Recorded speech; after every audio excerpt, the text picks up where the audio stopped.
verification. Is it other way around? Like अगर performance index specifications की कर रही है तो स्पेसिफिकेशंस की परफॉर्मेंस हम पहले करेंगे, उसके बाद सॉफ्टवेयर को वैलिडेट करेंगे. आपने वेरिफिकेशन और वैलिडेशन जो पढ़ा है उसका सोर्स क्या था? हाँ, Somerville. अच्छा जी. और anybody who has read about verification and validation? जी प्लीज. सर जो मैंने पढ़ा उसमें था कि वेरिफिकेशन जो है वो फर्स्ट आती है, सबसे पहले वेरिफिकेशन की जाती है क्योंकि उसके अंदर आप डिफरेंट रिव्यूज, मीटिंग्स वगैरह वो ये सब करते हो एंड देन वैलिडेट करते हो उसको, जिसमें कंडक्ट की जाती है टेस्टिंग वगैरह. सही है. देखिए यहाँ पे मैं थोड़ा सा एक चीज़ को क्लियर करता जाऊँ. When you will read Somerville या प्रेसमैन या आप पढ़ेंगे CMMI को, इन चीज़ों के अंदर थोड़ा थोड़ा आपको डिफरेंसेस मिलेंगे. पहली बात दो एक्टिविटीज़ हैं. पहले तो हम ये बात कर लेना. सबसे पहले आपने रिक्वायरमेंट्स गैदर की और आपने चेक किया कि हमने जो रिक्वायरमेंट गैदर की हैं ये वही रिक्वायरमेंट्स हैं जो एक्चुअल में हमें इम्प्लीमेंट भी करनी है या नहीं. That's the first step. कुछ बुक्स इस काम को वेरिफिकेशन कहती हैं और कुछ बुक्स इस काम को वैलिडेशन कह देती हैं. ठीक है, इसलिए पहली बात तो हमने कंफ्यूज नहीं होना. ठीक है. दूसरी जो सेकंड है वो ये कि जब आपके पास एक अप्रूव्ड सेट ऑफ रिक्वायरमेंट्स है, एक ऐसी रिक्वायरमेंट सेट जिसको आप चेक कर चुके हैं, मैं लफ्ज़ चेक इस्तेमाल कर रहा हूँ, जब आप उसको इम्प्लीमेंट कर लेते हैं तो आप चेक करते हैं कि जो इम्प्लीमेंटेड चीज़ है वो अगेंस्ट द रिक्वायरमेंट है या नहीं. कुछ बुक्स इसको वेरिफिकेशन कहती हैं, कुछ बुक्स इसको वैलिडेशन कहती हैं. हम इस कोर्स में वेरिफिकेशन एंड वैलिडेशन जिस चीज़ को कहेंगे वो है जो CMMI के लेवल 3 KPA के ऊपर लिखी है. ठीक है. उस सिलसिले में इट्स गुड कि आप इस चीज़ से भी गए हैं और आपने इसको देखा है. Idea is basically two things. Part of the verification and validation activity is testing itself, and part of it is reviewing the artifacts that are produced in development life cycle much prior to the coding, where you verify and check कि चीज़ें हमारी सही भी हो रही हैं या नहीं. आज मैं आपको CMMI का डॉक्यूमेंट पढ़ना सिखाऊंगा कि आपने उसको पढ़ना किस तरह से है. तो जब मैं आपको ये पढ़ना सिखाऊंगा कि CMMI का डॉक्यूमेंट आपने पढ़ना किस तरह है, तो उसके एंड पे आपको वेरिफिकेशन एंड वैलिडेशन के स्पेसिफिक पेजेस भी बताऊंगा. मेरी रिक्वेस्ट ये होगी कि उन वेरिफिकेशन एंड वैलिडेशन की बेसिक डेफिनेशन को पढ़िएगा और फ्रॉम नाउ ऑनवर्ड्स ग्लॉसरी के तौर पे आप सिर्फ CMMI के डॉक्यूमेंट्स को ही रेफर करेंगे अब इस कोर्स के लिए इन पर्टिकुलर. तो अगर आपने पढ़ा है and you have come across कि वेरिफिकेशन ये चीज़ है, वैलिडेशन वो चीज़ है, मसलन मेरे नज़र में या किसी और के पॉइंट ऑफ व्यू में हो सकता है बहुत बड़ा डिफरेंस ये हो कि कुछ लोग कहें कि यार पहले वेरीफाई करोगे या वैलिडेट करोगे, पहले वेरीफाई करोगे या वैलिडेट करोगे. अंग्रेजी में इन दोनों का क्या डिफरेंस है? पहली बात तो बहुत ज्यादा थिक आउटलाइन नहीं है. और अच्छा हुआ तलहा आ गए. तलहा, वेरिफिकेशन वैलिडेशन पे कुछ आप पढ़ के आए हैं? जी अच्छा चलें बताएं, पिछला बताइए जरा. Let's listen to your point of view. Validation आप फर्स्ट पहले परफॉर्म करते हैं. Oops. और वेरिफिकेशन बाद. मैंने आपको क्या कहा? सोर्सेज अलग हैं. असल में बात यह है कि जैसे मैंने पहले भी कहा था कि डिफरेंट जो आप बुक्स पढ़ेंगे, चीज़ें पढ़ेंगे, क्योंकि हैं तो दोनों अंग्रेजी के लफ्ज़, दोनों में बेसिकली आप चेकिंग ही कर रहे हैं. वैलिडेशन में भी और वेरिफिकेशन में भी आप चेकिंग ही रहे हैं चीज़ की. तो आप क्योंकि चेकिंग कर रहे हैं, कुछ बुक्स वेरिफिकेशन को वैलिडेशन कह देती हैं, कुछ वैलिडेशन को वेरिफिकेशन कहती हैं. We will stick to the glossary term of CMMI and I will just show you कि ग्लॉसरी टर्म्स आपने किस तरीके से करनी है. But the concept should be clear irrespective कि वेरिफिकेशन वैलिडेशन है या validation verification. It's checking at 2 points बस. That's important right now. ठीक है जी. ओके. वर्किंग प्रोसेस को चेक करना फिर वेरिफिकेशन. वर्किंग प्रोसेस को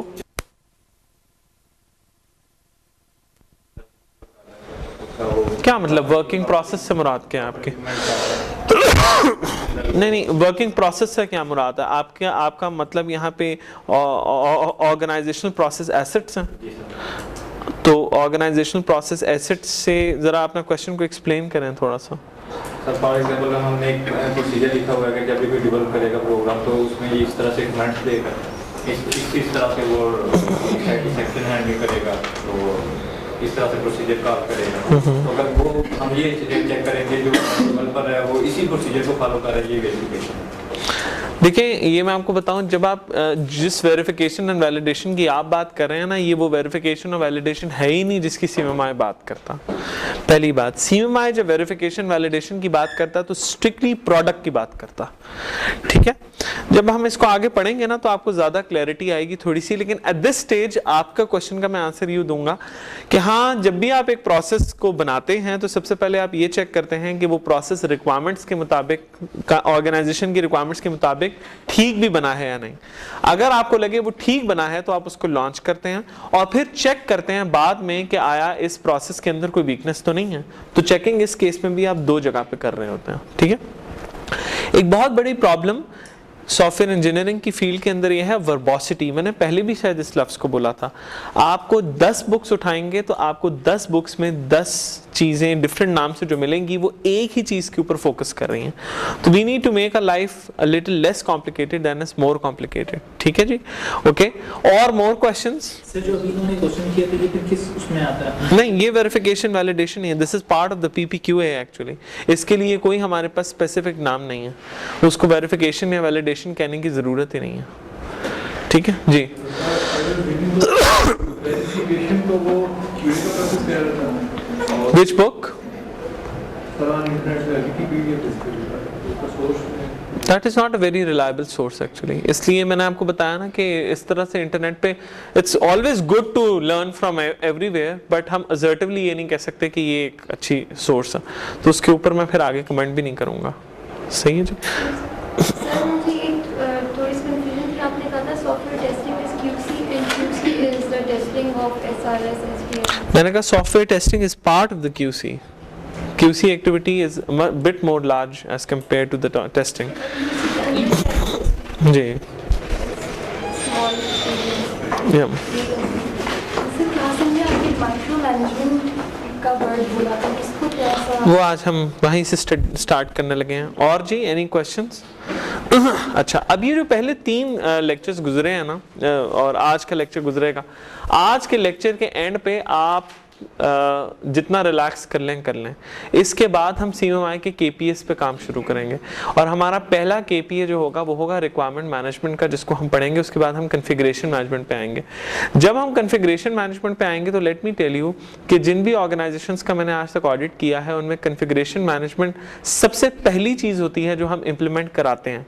the first thing that we ensure कि एक ऑर्गेनाइजेशन इंप्लीमेंट करेगी वो है कॉन्फ़िगरेशन मैनेजमेंट। और जितनी भी ऑर्गेनाइजेशंस मैंने जिनका ऑडिट किया है वो तमाम की तमाम ऑर्गेनाइजेशन 2-3 KPAs में लाजमी फेल करती हैं, जिनमें से एक सरफहरिस्त KPA कॉन्फ़िगरेशन मैनेजमेंट का। कॉन्फ़िगरेशन मैनेजमेंट का KPA सबसे लंबा चौड़ा KPA है, सबसे ज़्यादा इसकी क्लॉजेस हैं, सबसे ज़्यादा मोटा ताज़ा, सबसे ज़्यादा काम इसके अंदर है। And at the same time इसको इम्प्लीमेंट करना कोई इतना मुश्किल भी नहीं है, लेकिन एक दफ़ा इम्प्लीमेंट करने के बाद ये आपकी ऑर्गेनाइजेशन में रीवर्क को ट्रेमेंडसली कम करती है, लाइफ को बहुत ज़्यादा आसान करती है। So let me start with the lecture formally.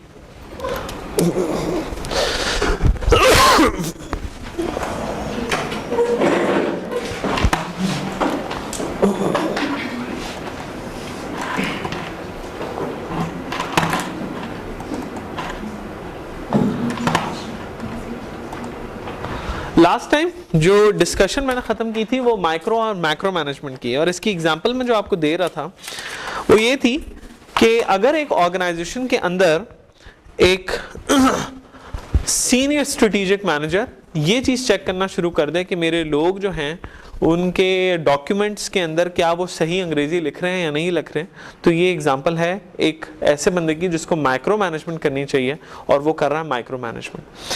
अगर एक बंदा जिसको मैक्रो मैनेजमेंट करनी चाहिए है वो माइक्रो मैनेजमेंट करेगा तो ऑर्गेनाइजेशन के लॉन्ग टर्म ऑब्जेक्टिव्स, गोल्स, वो काम जो उसके लेवल के करने वाले हैं वो अफेक्ट होना शुरू हो जाएंगे। जिस तरह हम अक्सर देखते हैं कि टीवी पे आया होता है कि अक्सर बंदे कहते हैं कि अगर मुझे फलां दिन तक मेरे प्रेसिडेंट ने ये काम सॉल्व ना किया तो मैं यहाँ तेल छिड़क के अपने आप को आग लगा लूंगा, और हम बड़ा उसको कहते हैं कि यार ये देखो इसके साथ बड़ी ज्यादती हो रही है, ये तेल छिड़क के आग लगा लेगा। लेकिन मैनेजमेंट की पर्सपेक्टिव से अगर आप तो देखें तो वो बंदा एक्चुअली बहुत गलत डिमांड कर रहा होता है। वो और बात है कि पॉलिटिकल इश्यूज हैं और हमारे यहाँ प्रॉब्लम्स हैं बहुत सारे, लेकिन अगर प्रेसिडेंट डे टू डे और इंडिविजुअल लोगों के इश्यूज में पढ़ना शुरू हो जाएगा तो फिर वो अपने मेन स्ट्रेटेजिक गोल्स अचीव नहीं कर सकता। लाइकवाइज उल्टा है, अगर एक बंदा जो नीचे लेवल के ऑर्गेनाइजेशन के लेवल पे काम कर रहा है, अगर वो मैक्रो मैनेज करना शुरू कर देगा और डिटेल मैनेजमेंट नहीं करेगा तो प्रॉब्लम आएगा।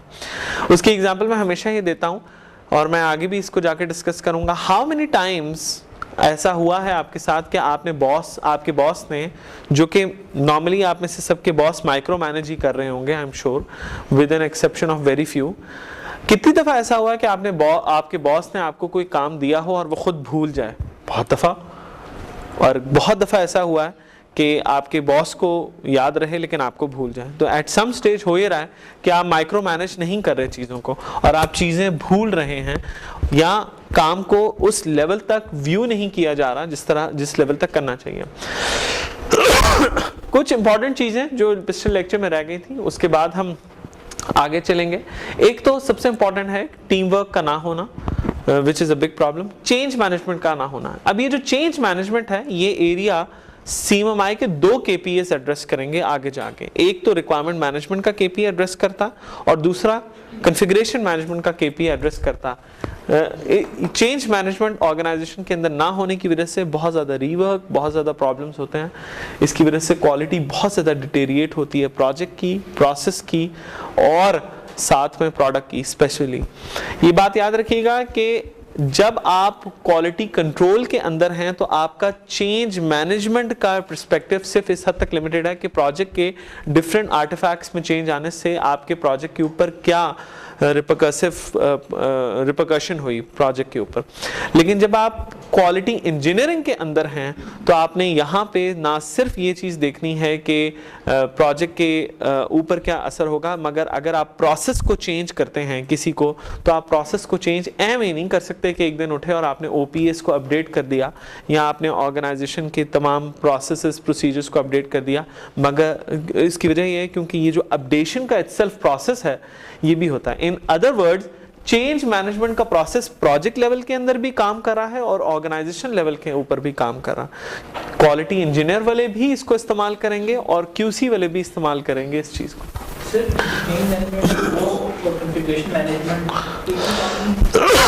नहीं, कॉन्फ़िगरेशन मैनेजमेंट के बहुत से काम हैं, उनमें से एक काम है चेंज मैनेजमेंट, बहुत से काम। अच्छा, अगली चीज़ ये है ट्रेनिंग्स। CMMI के अंदर वर्जन 1.1 से लेके वर्जन 1.3 तक लेवल 3 के ऊपर एक डेडिकेटेड एरिया है जो कि है OT, ऑर्गेनाइजेशनल ट्रेनिंग, जो कहता है कि एक इदारे के अंदर जब तक तुम ट्रेनिंग सही तरीके से नहीं कराओगे तब तक तुम कभी भी इदारे के अंदर बेहतरी नहीं ला सकते। कुल मिला के तकरीबन 12 या 13 क्वालिटी के गुरुज पैदा हुए हैं, जिसमें डेमिंग है, टगुची है, इशिकावा है। अगर आप इन तमाम की 12 के 12 की फिलॉसफीज पढ़ें तो आपको पता लगेगा 12 के 12 ऑर्गेनाइजेशनल ट्रेनिंग के ऊपर फोकस करते हैं। यहाँ पे याद रखिएगा, ट्रेनिंग से मुराद वो ट्रेनिंग्स नहीं हैं जो कि प्रोजेक्ट लेवल पे दी जाती हैं। मसलन ये एक प्रोजेक्ट मैनेजर है, वो एक प्रोजेक्ट मैनेजर हैं, ये C++ पे ट्रेनिंग दिलवाती हैं अपनी टीम को, वो जावा के ऊपर ट्रेनिंग दिलवाते हैं।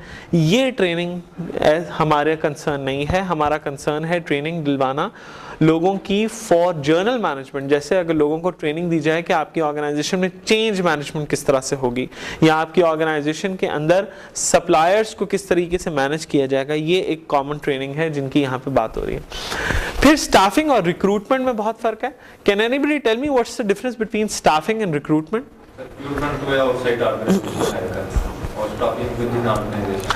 बाहर से जब हम लोगों को लेते हैं तो हम कहते हैं रिक्रूटमेंट, और स्टाफिंग हम कहते हैं कि किसी भी इंटरनल या जो हमारी हायर्ड टीम होती है ऑलरेडी उसमें लेके करना। तो हमारी स्टाफिंग एंड रिक्रूटमेंट जब होती है तो उसमें हम लोग के जो HR वाले इंटरव्यू करते हैं वही इस काबिल नहीं होते कि क्वालिटी रिसोर्स को पिक कर सकें।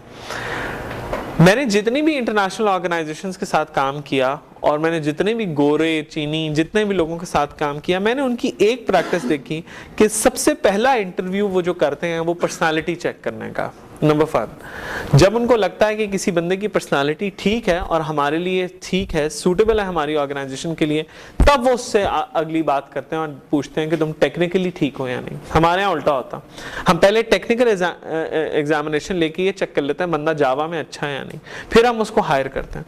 तो ये एक बहुत बड़ा प्रॉब्लम है स्टाफिंग एंड रिक्रूटमेंट। हमारी ऑर्गेनाइजेशन में कन्फ्लिक्ट मैनेजमेंट की पॉलिसी नहीं होती, decision making and problem solving के सही तरीके नहीं हम लोगों को पता, जिसकी वजह से प्रॉब्लम आता। लोगों के अंदर एरोगेंस है, जनरली ऑर्गेनाइज करना चीजों का, जर्नल ऑर्गेनाइजेशन नहीं है, इंफॉर्मेशन एरोगेंस, अपने आप को फन्ने खान समझना, बहुत ही आसान ज़बान में, ठीक है। जेनोफोबिक, मैंने एक एग्जांपल दी थी। कुछ लोग होते हैं जिनका ख्याल होता है कि अकले कुल मैं ही हूँ, अकले कुल मैं ही हूँ, मुझे ही सारा कुछ पता।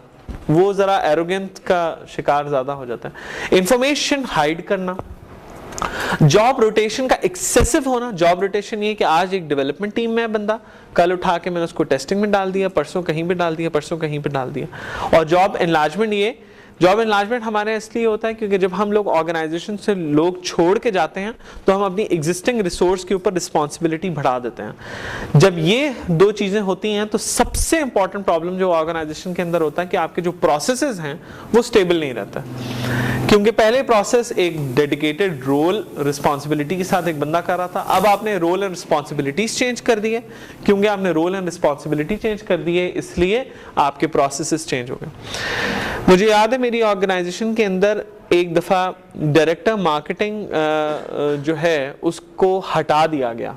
उन्होंने कहा ये एक अलग एंटिटी होगी। उस एक छोटी सी चेंज की वजह से हमें अपने तमाम प्रोसेसेस चेंज करना पड़े, क्योंकि तमाम प्रोसेसेस के अंदर डिफाइंड रोल था डायरेक्टर मार्केटिंग का, which actually hampered lot of things। फिर रोल्स एंड रिस्पॉन्सिबिलिटीज ऑर्गेनाइजेशन के अंदर डिफाइन नहीं होती, फीडबैक सिस्टम्स मौजूद नहीं होते।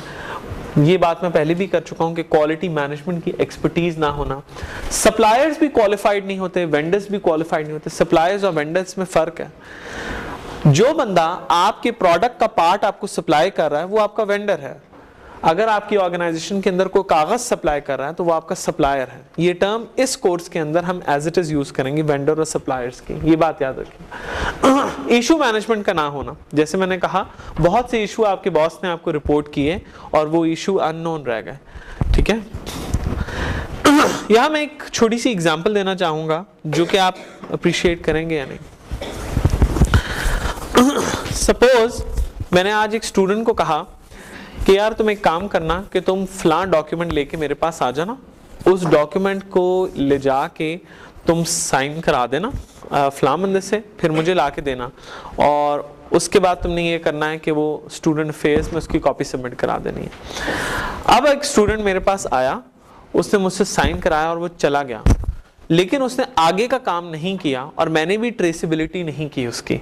तो इसका क्या मतलब है कि अगर मैं इशू क्लोज कर रहा हूं तो वो इशू क्लोज नहीं है। सबसे इंपॉर्टेंट चीज है ये जो पीएम बॉक में भी क्लोजिंग का पॉइंट रखा गया है, ये अप्लाई करता है इवन इश्यूज पे भी। आप जब इश्यूज को स्टडी करते हैं, आप ये इशू को एलिमिनेट कर देते हैं अपनी जिंदगी से as soon as you act on the issue. No, this is not issue resolution. Issue resolution तब होगा जब वो इशू रिजॉल्व होगा। मसलन मैंने 2000 रुपए देने थे आज अपने कैंटीन वाले को, मैंने अपने मोबाइल में टास्क लिख दिया यार 2000 रुपए रिमाइंडर लिख दिया, दे दिए। एक ये हो सकता है मेरे पास 5000 का नोट हो, मैं उसको दूं और मैं कहूँ यार 2000 रुपए मुझे वापस 3000 रुपए मुझे वापस देने हैं, और मैं उसको इशू को डिलीट कर दूं। अब मैंने अगर ये इशू डिलीट कर दिया, अपने पास से टास्क डिलीट कर दिया, and if I am involved in 100 things, so there may be a possibility कि मुझे भूल जाएगा कि मैंने 3000 रुपए उससे लेने भी हैं। तो मैं क्या कर रहा हूँ कि मैं इशू को गलत टाइम पे क्लोज कर रहा हूँ। इशू क्लोज कब होगा? जब वो 3000 रुपए मुझे वापस देगा और वो पैसे मैं अपने बटवे में दोबारा डालूंगा, तब मैं कहूंगा इशू क्लोज। आपकी इस वक्त सोच आ रही होगी यार ऐसी इसमें कौन सी बात है, ऐसा कौन सा इशू है?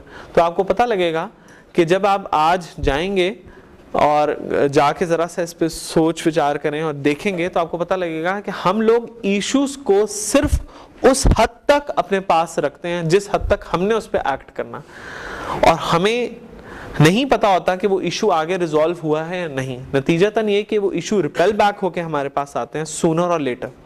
इससे होता क्या चक्कर है, इससे आपका टाइम मैनेजमेंट हिलता है। सबसे इंपॉर्टेंट, आपने इशू को गलत जगह डिलीट कर दिया, उससे बहुत बेहतर था आप इशू को 4 दिन बाद रिविजिट करें और देखें कि क्या ये इशू रिजॉल्व है या नहीं। 4 दिन बाद जब आप विजिट करेंगे, हाँ अगर तब इशू रिजॉल्व है तो ठीक है, नहीं तो आप उस इशू को उस 4 दिन बाद जरूर अपने पास डायरी में रखें, क्योंकि यकीनन वो इशू आपका टाइम कंज्यूम कर सकता है 4 दिन बाद। इशू मैनेजमेंट, टाइम मैनेजमेंट, 2 बहुत इंपॉर्टेंट एरिया। केस में रिसेंटली 4 नए मास्टर्स प्रोग्राम लॉन्च हुए, जिसकी वजह से केस के जो एडमिनिस्ट्रेटिव स्टाफ था वो मुझे कहता है आके कि my life has become hello because my work doesn't finish at all. तो मैंने उसको बिठाया, मैंने कहा बैठो, मैंने कहा मैं तुम्हें बताता हूँ क्या प्रॉब्लम है। मैंने कहा तुम कर क्या रहे हो। जब मैंने स्टडी किया तो वो क्या कर रहा था कि डे टू डे स्टूडेंट्स आके रिक्वेस्ट दिए जा रहे हैं उसको, और वो रिक्वेस्ट लिए जा रहा। जब स्टूडेंट आता है उसको रिक्वेस्ट देने के लिए, वो रिक्वेस्ट लेता है, उसका टाइम रिक्वेस्ट लेने में इतना ज़्यादा कंज्यूम हो रहा होता है और उसको सॉल्व करने में कम हो रहा होता है। अगर मैं उसकी जगह हूं तो मैं ये करूंगा कि मैं स्टूडेंट को कहूंगा कि भाई अपना रिटर्न रिक्वेस्ट यहाँ रख दो और आज मैं तुम्हारी रिक्वेस्ट नहीं सुनूंगा, मैं आज फलां स्टूडेंट का रिक्वेस्ट को सॉल्व कर रहा हूँ, कल मेरे पास आओ या परसों आओ या तरसों आओ, मैं अपने पास नोट लिख लूंगा, उस दिन मैं स्टूडेंट को कहूंगा कि आज आप आके मुझसे ये बात डिस्कस करें। जब तक आप टाइम मैनेजमेंट नहीं करते, माइक्रो लेवल पे आपको प्रॉब्लम नहीं आएगा, ये बात मैं आपको बताऊं। जैसे जैसे आप ऊपर जाएंगे मैक्रो लेवल पे आपकी जिंदगी अजाब होती जाएगी। इसलिए टाइम मैनेजमेंट और इशू मैनेजमेंट पूरे इदारे के अंदर आपको डालना जरूरी है। खास तौर पे आप में से ज्यादातर लोग जो हैं they are all young, but with time when you will do your PhD, when you are doing job, you have kids, you have bigger responsibilities, life becomes very tough. Okay, so there only one thing will work and that is कि आप कितने organize हैं। ये चीज issue management क्यों important है?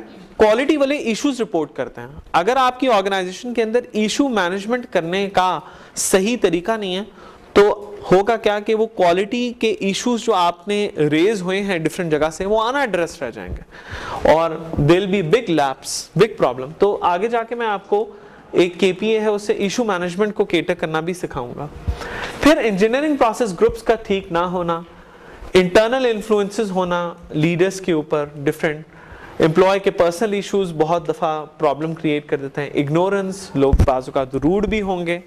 जैसे मैं हमेशा कहता हूँ ऑडिट के लिए, जब भी मैं ऑडिट के लिए चूज करता हूँ स्टूडेंट एम्प्लॉय हायर करता था, तो फॉर एग्जांपल मैंने अगर ऑडिट करना है जीशान का, एक एग्जांपल दे रहा हूँ, तो मैं जीशान के पास अगर एक लड़के को भेज दूंगा जो कि तकरीबन 23-24 साल का है या 22 साल का है, और मैं लड़के को भेज दूंगा जीशान के पास, तो वो जीशान का ऑडिट नहीं कर पाएगा। बिकॉज इन एन ऑडिट उसने जीशान के लैपटॉप को टेकअप करना है, चीज़ें देखनी है। जीशान 4-5-10 मिनट में उस लड़के को फारिग करके भगा देगा। तो मैं हमेशा क्या करता था QA के लिए मैं हायर करता था खवातीन को, एंड खवातीन between the age of 35 and 40। क्यों मैं 35 and 40 के बीच में खवातीन को हायर करता था? वो खातून जाएंगी, उन्होंने इधर करके इसको तो हटा देना और लैपटॉप पूरा उनके हाथ में जीशान यूं ही होते रह जाएंगे हैं। So it's very effective, it's very very effective man, and she will ensure कि वो सही ऑडिट करके आएगी। ये मेरा अपना पर्सनल एक्सपीरियंस है, 10 साल से मैंने ये चीज़ देखी है कि मैन आर पुअर ऑडिटर्स। दूसरी बात ये है कि मैंने देखा है कि द लेसर द एज उतना ही ज़्यादा ऑडिटर्स और बाकी स्टाफ की फ्रेंडशिप हो जाती है, जिसकी वजह से बहुत ज़्यादा प्रॉब्लम होता कि वो ऑडिट सही क्रिस्प ऑडिट्स नहीं आ रहे होते। तो मैंने देखा है कि females would actually prove to be better QA people. तो ये जो बिहेवियर्स हैं ये भी मैटर करेंगे। फिर ऑर्गेनाइजेशन का इंफ्रास्ट्रक्चर कि उसके पास कितना अच्छा इंफ्रास्ट्रक्चर है ये मैटर करेगा। रिकग्निशन लोगों को अगर सही दी जाए ये मैटर करेगी। हमारे यहाँ QA की टीम्स या क्वालिटी मैनेजमेंट की टीम्स में रिसर्च का कॉन्सेप्ट नहीं है। This doesn't work. रिसर्च का कॉन्सेप्ट होना जरूरी है। एम्प्लॉय का टर्नओवर, जल्दी जॉब छोड़ के जाना, ब्रेन ड्रेन, ये बहुत बड़ा प्रॉब्लम है।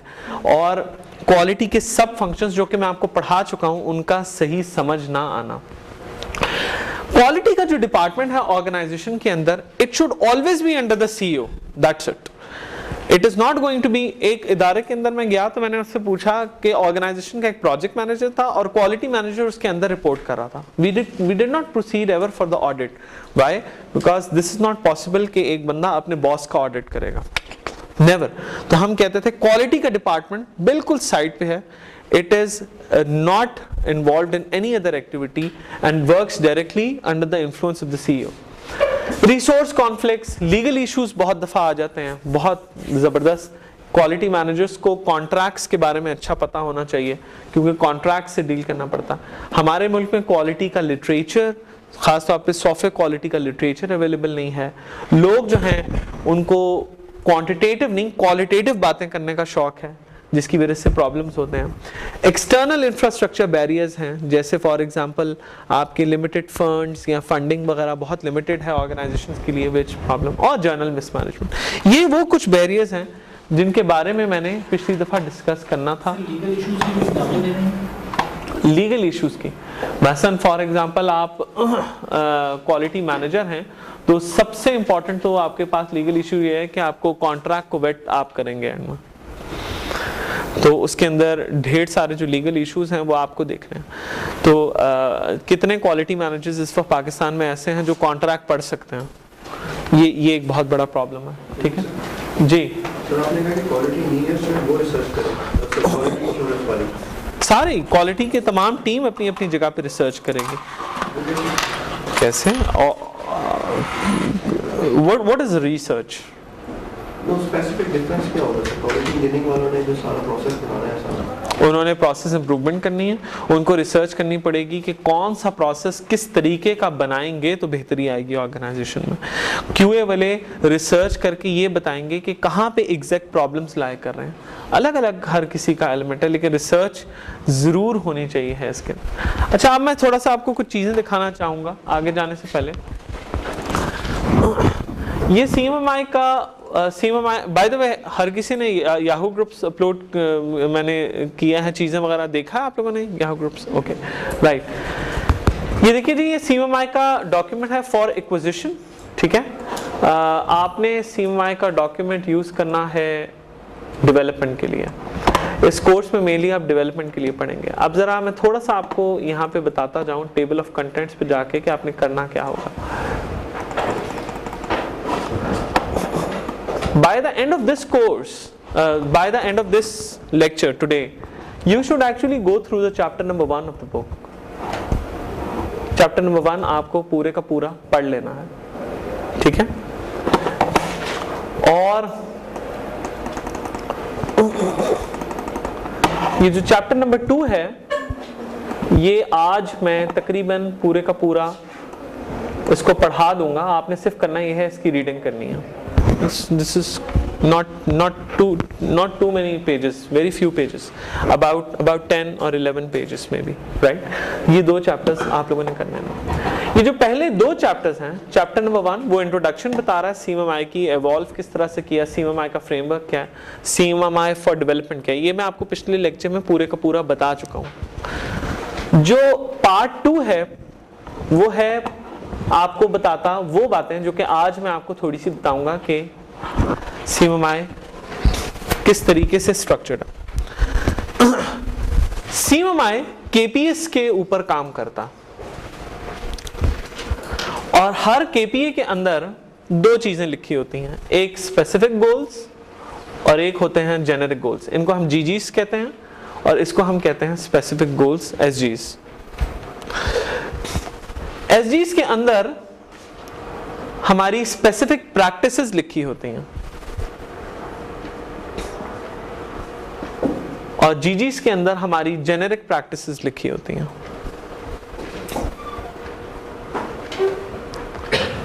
हर स्पेसिफिक प्रैक्टिस किस तरह से लिखी होती है कि पहले उसकी डिस्क्रिप्शन दी होती है कि वो है क्या, फिर वो ये बताता है कि इसके टिपिकल वर्क प्रोडक्ट्स क्या होंगे, यानी कि जब आप ये काम करेंगे तो नतीजतन क्या चीज बनेगी.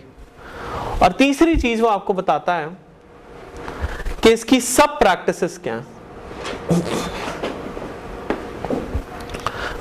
पूरे का पूरा CMMI हर KPA का, मसलन लेवल 2 के ऊपर देयर आर 7 KPAs, तो क्योंकि लेवल 2 पे देयर आर 7 KPAs इसलिए हर KPA के बारे में ये लिखा। अब जरा कुछ बातें जरूरी जिनके बारे में मैं यहाँ पे आपसे करना चाहूँगा। फर्क क्या है इनमें?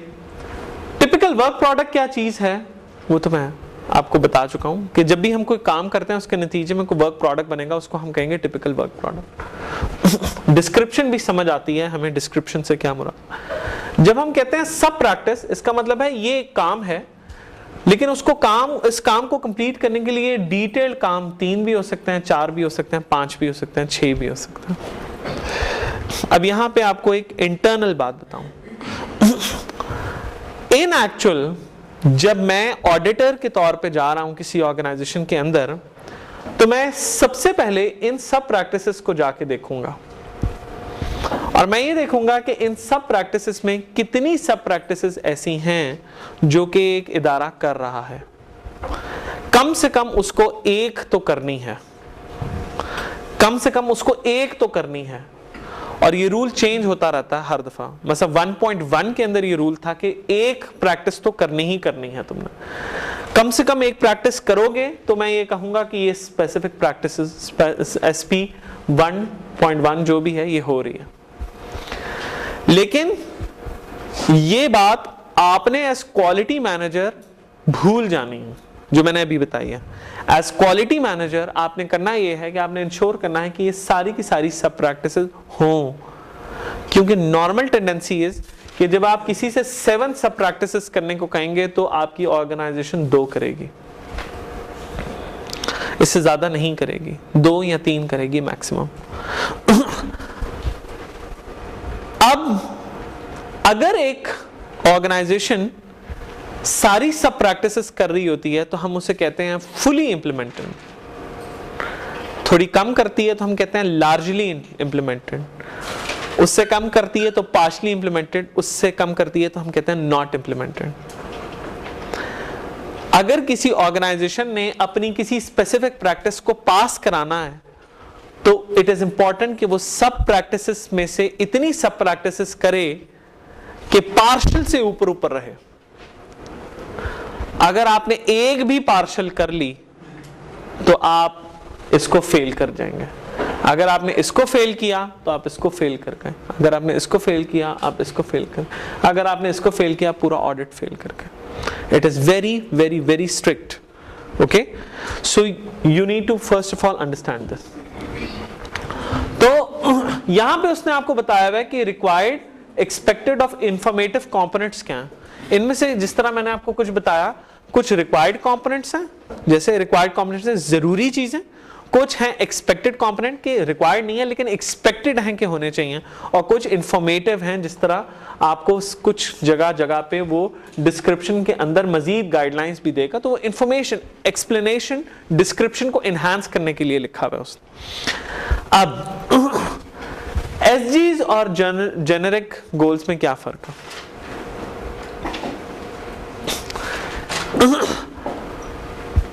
पहली बात तो स्पेसिफिक गोल्स के अंदर होती हैं स्पेसिफिक प्रैक्टिसेस और जेनेरिक गोल्स के अंदर होती हैं जेनेरिक प्रैक्टिसेस। दोनों में क्या फर्क है? स्पेसिफिक गोल्स वो प्रैक्टिस हैं जो किसी एक KPA के अंदर लिखी हुई आपको मिलेंगी और दूसरे KPA में कहीं आपको लिखी हुई नहीं मिलेंगी, इसलिए हम उन्हें स्पेसिफिक कहते हैं क्योंकि वो specific to that particular KPA है। तो सवाल है क्या जेनेरिक गोल्स आपको हर KPA में लिखे मिलेंगे? जी हां, वर्जन 1.1 के अंदर जेनेरिक गोल्स आपको हर KPA में कॉमनली अपीयर होते थे। जैसे एग्जांपल देता हूं, एक KPA है 1, एक KPA है 2, दोनों के SGs कह सकते हैं अलग अलग काम। ये कहता है किल, ये कहता है रन, दोनों अलग अलग काम है। अब जेनेरिक गोल क्या कहता है? एक गोल कहता है ट्रेन, लिखा हुआ कॉमनली है लेकिन train what? Train people for killing and train people for running. इसका क्या मतलब है कि जेनेरिक गोल बात तो एक ही करते हैं लेकिन उनका पर्सपेक्टिव चेंज हो जाता है बेस्ड ऑन जिस केपीए के अंदर वो मौजूद है। वर्जन 1.1 में क्या हो रहा था कि हर केपीए के अंदर जेनेरिक गोल्स अलग अलग स्टेटेड थे। तो जेनेरिक गोल आया ट्रेन, तो ट्रेन के नीचे उसने लिखा भाई ट्रेन पीपल फॉर रनिंग, और इधर उसने लिखा ट्रेन पीपल फॉर किलिंग। ठीक है, लेकिन वर्जन 1.3 में उसने क्या किया, उसने इस तरह लिखने के बजाय यूं कर दिया कि एक कॉमन चैप्टर बना दिया जेनेरिक गोल्स का और उसमें लिख दिया ट्रेन, और वो कहता है जब तुम केपीए 1 में जाओगे तो तुम करोगे ट्रेन करोगे फॉर किलिंग, और केपीए 2 में जाओगे तो ट्रेन करोगे फॉर रनिंग। क्यों ऐसे कहा? क्योंकि पहले ये प्रॉब्लम हो रही थी कि हर केपीए में रिपीटेशन बहुत थी, सीएमएमआई का डॉक्यूमेंट साइज में बहुत बड़ा हो जाता था क्योंकि जेनेरिक गोल रिपीट हो रहे थे, तो उसको उसने एक जगह सम अप कर दिया। और वो कहाँ सम अप उसने किया है, सॉरी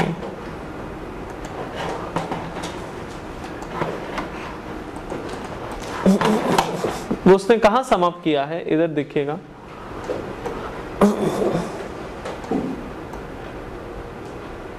ये देखिए पार्ट 2 के अंदर।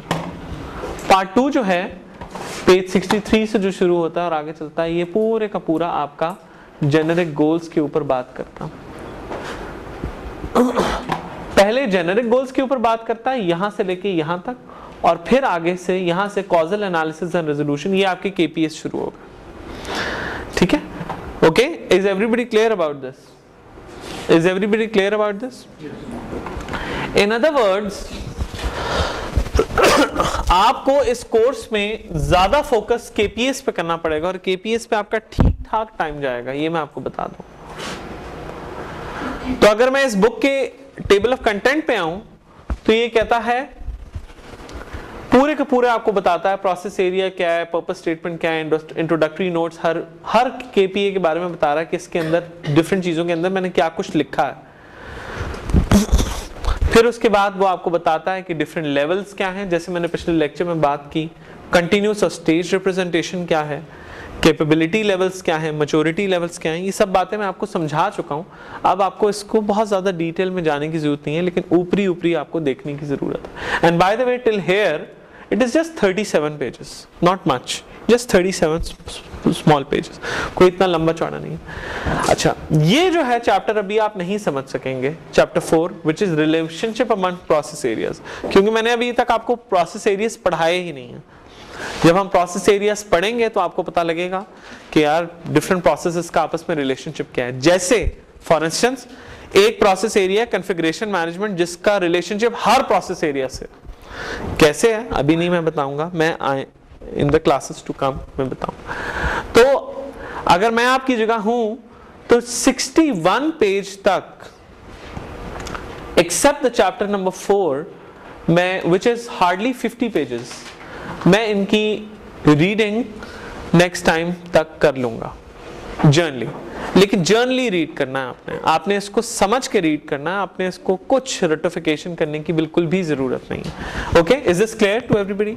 ओके, फिर आप जब केपीएस पे आएंगे तो मैं आपको केपीएस कोई एक छोटा सा केपीए खोल के आपको दिखाता हूं, बल्कि सामने कॉन्फ़िगरेशन मैनेजमेंट का। ये कॉन्फ़िगरेशन मैनेजमेंट का केपीए, हर केपीए इस तरह लिखा होगा कि पहले वो उसके पर्पस बताएगा, फिर बताएगा उसके इंट्रोडक्टरी नोट्स, उसके बाद कुछ एग्जांपल्स जब भी वो देगा चीजों की कहीं पे भी, तो ये आपके इंट्रोडक्टरी नोट्स नहीं, ये एक्स्ट्रा डिस्क्रिप्शन है जिसकी जरूरत नहीं है। उसके बाद वो आपको बताएगा कि इसका ताल्लुक दूसरे एरिया से क्या है, ये इटैलिक्स के अंदर बताएगा। And then once you through, तो फिर वो आपको ये चीज सबसे इंपॉर्टेंट हुआ करेगी जहां आपको वो एसजीज बताएगा सारी की सारी, और उसके अंदर स्पेसिफिक प्रैक्टिस। फिर वो आपको एसजी बताएगा, एसजी के बाद स्पेसिफिक प्रैक्टिस बताएगा, हर स्पेसिफिक प्रैक्टिस की पहले डिस्क्रिप्शन देगा, वर्क प्रोडक्ट्स बताएगा क्या है, जैसे मैंने अभी आपको पहले यहाँ समझाया, और उसकी सब प्रैक्टिसेस बताएगा। यहाँ तक आपको ये चीज़ बिल्कुल क्लियर होनी चाहिए और इसमें किसी तरह का प्रॉब्लम नहीं होना चाहिए, क्योंकि CMMI का डॉक्यूमेंट छोटा डॉक्यूमेंट है, बहुत ज़्यादा बड़ा डॉक्यूमेंट नहीं है, और इस डॉक्यूमेंट को पढ़ना इटसेल्फ एक बहुत बड़ा आर्ट है। ये आम बुक की तरह नहीं है कि आप इसको बस उठेंगे और एक तरफ से पढ़ना शुरू कर देंगे और आपको चीज़ें समझ आ जाएंगी। ठीक है जी। So any questions before I move on? Any questions? Okay. और जब आप इसको पढ़ेंगे तो आप देखेंगे, if you have attended my last 2 lectures and this lecture, then should not be a problem at all. अगर कोई प्रॉब्लम हो तो we can discuss in the time to come. अच्छा जी, यहाँ पे हम ऐसा करते हैं कि हम ब्रेक लेते हैं, लेकिन ब्रेक से पहले मैंने किया ये कि CMMI वर्जन 1.3 भी अपलोड कर दिया, और उसके अंदर मैंने 3 डॉक्यूमेंट्स 3 अपलोड किए ना मेरे ख्याल से। किसी ने देखा CMMI वर्जन 1.3 को खोल के? नहीं, 1.3 के अंदर आपने अनजिप एक ही है। तो मैंने फिलहाल किया ये है कि मैंने आपको सर्विसेज का डॉक्यूमेंट नहीं दिया, और ना ही मैंने आपको CMMI वर्जन 1.3 में एक्विजिशन का दिया, बिकॉज इस पे अभी हमारा फोकस नहीं है। लेकिन आप में से किसी एक ग्रुप को मैं एक्विजिशन और सर्विसेज पे काम करने को कहूँगा। मजे की बात ये, जब आपने डेवलपमेंट पढ़ लिया ना, तो एक्विजिशन और सर्विसेज इज 2-2 घंटे की मार है आपकी, कुछ भी नहीं है, बहुत आसान है। कॉन्ट्ररी टू दैट, वर्जन 1.1 जो है, जो मैंने अपलोड किया है, ये बहुत ही कॉम्प्रिहेंसिव है और ये थोड़ा सा डिफरेंटली लिखा हुआ है। इसमें अगर आप आए तो आप देखिएगा, असल जो चीज शुरू होती है वो है ये चैप्टर 7 से। यहाँ पे हर चैप्टर 7 के अंदर,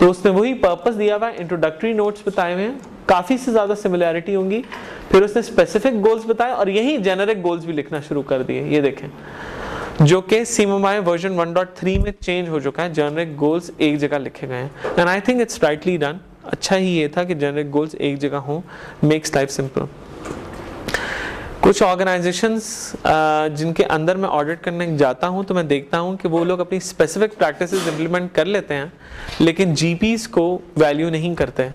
अगर आपकी हर प्रोसेस एरिया के अंदर तकरीबन 11 या 12 GPs हैं, और अगर आपकी एक भी जर्नल प्रैक्टिसेस नहीं हो रही तो आपका CMMI नहीं हो रहा। आप ये नहीं कह सकते कि मैंने CMMI कर लिया है, you can fail due to GPs। तो जर्नल प्रैक्टिसेस उतनी ही इंपॉर्टेंट हैं जितनी स्पेसिफिक प्रैक्टिसेस हैं। स्पेसिफिक प्रैक्टिसेस और स्पेसिफिक गोल्स जो हैं, ये बहुत ज़्यादा इंटेंस होंगे based on the area that you are working in, ठीक है, और चेंज करेंगे। जबकि जेनरिक प्रैक्टिसेस के इम्प्लीमेंट करने के लिए आपको स्ट्रॉन्ग मैनेजमेंट सपोर्ट चाहिए। मसलन अगर आपने ट्रेन कराना है तो ट्रेनिंग ऑर्गेनाइजेशन में सही कराने की ज़रूरत है। अब सवाल ये है कि जब मैं एज ऑडिटर जाता हूँ तो मैंने क्या चीज़ चेक करनी होती है। जब मैं एज ऑडिटर ऑर्गेनाइजेशन के अंदर जाता हूँ तो मैं हर टिपिकल वर्क प्रोडक्ट का चेक करता हूँ कि क्या उसका एक इंस्टेंस अवेलेबल है या नहीं। अगर मेरी ऑर्गेनाइजेशन के अंदर जिसका ऑडिट मैं करने जा रहा हूँ उसमें 3 प्रोजेक्ट्स हो रहे हैं और हर प्रोजेक्ट के अंदर स्पेसिफिक प्रैक्टिसेस एक की जा रही हैं, तो it is up to me कि मैं उसको पार्शली कहूँगा या फुली कहूँगा। हाँ, अलबत्ता अगर 3 प्रोजेक्ट्स में से 2 प्रोजेक्ट्स, इवन 10 प्रोजेक्ट्स में से अगर आपके 9 प्रोजेक्ट्स के अंदर स्पेसिफिक प्रैक्टिस हो रही है और एक के अंदर स्पेसिफिक प्रैक्टिस नहीं हो रही, वो ऑर्गेनाइजेशन उस एक्टिविटी को फेल कर जाएगी। So it must be done across all projects. या अगर कोई ऑर्गेनाइजेशन चाहे तो वो ये कह सकती है ऑडिट से पहले कि हमारा फलां प्रोजेक्ट जो है उसको आप अप्रेज मत करें, यानी कि वो ऑडिट का शामिल नहीं होगा। जैसे मैंने पहले लेक्चर में कहा था, जब ऑडिट होता है CMMI का तो उसके अंदर ये देखा जाता है कि ऑडिट जो है वो किस इदारे के किस सब फंक्शन का हुआ है, किस किस प्रोजेक्ट पे हुआ है, किस किस डिसिप्लिन पे हुआ है, और वो सारी बातें जो मैंने आपसे पहले या दूसरे लेक्चर के अंदर की थी। सही है। तो जिन जिन प्रोजेक्ट्स को आपने कहा मेरे ऑडिट के जुमरे में लाओ, अगर उनमें से कोई एक प्रोजेक्ट फेल करेगा तो हम कहेंगे not done. Okay, somebody raised a hand question जी। जब हम मोस्टली SPS इंप्लीमेंट करते हैं यूजिंग SPS एंड देन उसके बाद SPS इंप्लीमेंट करते हैं तो हमारे जेनेरिक गोल्स या जेनेरिक प्रैक्टिसेस तो डेफिनेटली बाय डिफॉल्ट साथ चल रही होती हैं। अगर आप कॉन्फ़िगरेशन मैनेजमेंट रुक जाए यहाँ पे, बाय डिफ़ॉल्ट नहीं चल रही होती। आप अगर कोई प्रोसेस इंप्लीमेंट करवा रहे हैं तो डेफिनेटली आपको उसके साथ रिसोर्सेज एलोकेट। हाँ, लेकिन एज एन ऑडिटर आपको मुझे आर्टिफैक्ट दिखाना है। मैं आपके पास आता हूँ, मैं कहता हूँ आपने कॉन्फ़िगरेशन मैनेजमेंट की एसजीज इंप्लीमेंट करने के लिए ट्रेनिंग कराई, आप कहते हैं सर बिल्कुल कराई, तभी तो ये कॉन्फ़िगरेशन मैनेजमेंट इतना बड़ा चल रहा है। मैं कहता हूँ अच्छा ठीक है, मुझे आर्टिफैक्ट दिखाओ, ट्रेनिंग अटेंडेंस दिखाओ, ट्रेनिंग रिकॉर्ड्स दिखाओ, ट्रेनिंग इन्विटेशंस दिखाओ, ट्रेनिंग मटेरियल दिखाओ। ठीक है, अगर आप कहते हैं कि मेरे पास ये सब चीज़ें नहीं हैं, यू फेल योर जीपी। और इसमें कोई ऐसी ज़्यादा डॉक्यूमेंटेशन नहीं है। हाँ, आर्टिफैक्ट के तौर पे आप मुझे ईमेल भी दिखा सकते हैं, आप मुझे ईमेल दिखाना sufficiently. It is bad way of producing an artifact but I will accept it. So by default का जो word use किया वो यही था, bad way of doing it. It is bad way of doing it, but क्या कहते हैं, क्योंकि ईमेल्स जो हैं वो आपका सिर्फ मोड ऑफ कम्युनिकेशन है, और उस कम्युनिकेशन को आप कंट्रोल्ड नहीं है ना वो, यानी कि आप कैसे ट्रेस बैक करेंगे कि पिछली क्या चीज़ थी, मैंने क्या भेजी थी, बहुत मुश्किल है। रिकॉर्ड कीपिंग सही नहीं होती ना ईमेलिंग के थ्रू। तो फॉर एवरी एसजी हमें उसके जितने भी जीजीएस या जीपीस हैं वो करने पड़ेंगे। मस्ट मसलन फॉर एग्जांपल आप कहते हैं कि इसके ऊपर मज़ीद भी एग्जांपल पे बात करेंगे, लेकिन ऐसा नहीं होगा कि आप मुझे कहें हाँ जी, मुझे क्वेश्चन आपका बड़ा अच्छा कि जाहिर सी बात है अगर एसजीज इंप्लीमेंट किए हैं तो जीपीस की मदद से ही की हैं, बिल्कुल ठीक है। तो मदद है तो मदद तो आपने की है और जीपीस के थ्रू इंप्लीमेंट भी किया है, give me the proof, where is the proof, I need to see the proof. Okay जी। आप किसी ऑर्गेनाइजेशन में सीएमआई इंप्लीमेंट करवाना चाहते हैं, तो आप तो वहाँ पे काम नहीं कर रहे होते, तो फिर आप उनके प्रोसेसेस कैसे बनाते हैं? वो तो किसी ऐसे बंदे को नहीं बनाने। देखिए जी, पहली बात तो अगर मैं खाली ऑडिट करने जा रहा हूँ तो मैं बहुत पैसे कम लेता हूँ, और अगर मैं क्या कहते हैं प्रोसेस बनाने जा रहा हूँ तो मैं बहुत सारे पैसे लेता हूँ, और अगर मैं बहुत सारे पैसे लेता हूँ तो फिर मुझे पैसे मिल रहे होते हैं तो मैं उनके प्रोसेसेस बनाने के लिए मेहनत और टाइप की करता हूँ। ठीक है, लेकिन डेफिनेटली अगर आप प्रोसेस इंजीनियर हैं तो जिस तरह मैं खुद भी प्रोसेस इंजीनियर हूँ, तो मैं किसी ऑर्गेनाइजेशन में जाके प्रोसेस 1, 2, 3, 4 दिन में नहीं बना सकता। नॉर्मली मुझे सही प्रोसेस इंजीनियर करने के लिए 6 to 7 मंथ्स का टाइम चाहिए, अगर 120 बंदों की ऑर्गेनाइजेशन है। अगर इससे ज़्यादा है तो मुझे ज़्यादा टाइम चाहिए है। आपको पहले स्टडी करना पड़ता है, ऐसे नहीं कि आप उठे और आपने प्रोसेस बना दिया। ठीक है, ओके जी। Any more questions? Okay, let's have a break of approximately half an hour, then we meet back। उसके बाद ये आज इजी सा जो पोर्शन है ये ख़त्म करके उसके बाद पहले मेरा इरादा था मैं रिक्वायरमेंट मैनेजमेंट अभी शुरू कर दूं, लेकिन रिक्वायरमेंट मैनेजमेंट अब नेक्स्ट टाइम शुरू होगा। ठीक है, तो let's meet after half an hour and you may expect assignment and a quiz to any time soon. Okay, so be prepared. Okay, आज नहीं है।